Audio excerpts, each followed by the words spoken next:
السلام علیکم، میں نعیم حکیم ڈی اے آپ کی خدمت میں حاضر ہوں۔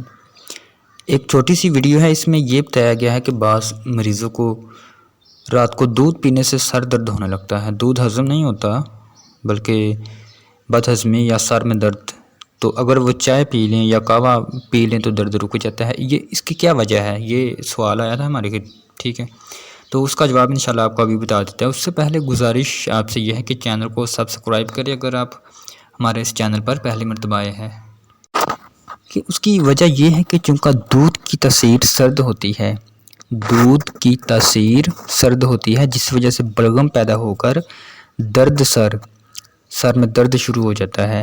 اس کے برعکس اگر چائے دی جائے، چونکہ چائے کا مزاج خشک ہوتا ہے، چائے کی تاثیر خشک ہوتی ہے، اس لیے درد نہیں ہوتا، کیونکہ خشکی کی زیادتی سے عضلات یعنی پٹھے جو ہوتے ہیں ہمارے، اس میں سکیڈ ہو کر گرمی اور جلن پیدا ہوتی ہے۔ گرمی اور جلن پیدا ہوتی ہے۔ یاد رکھے، جہاں پر بھی گرمی ہوگی وہاں پر پھیلاؤ ہوگا۔ میں ابھی آپ کو مثال بھی دیتا ہوں، اور جہاں پھیلاؤ ہوگا وہاں درد نہیں ہوتا۔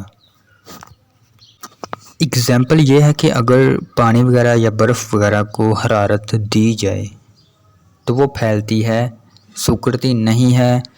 گرمی کی وجہ سے چیزیں پھیلتی ہے، سکڑتی نہیں ہے، اس لیے چائے خشک ہوتی ہے اور درد کا احساس نہیں ہوتا۔ یہ وجہ ہے۔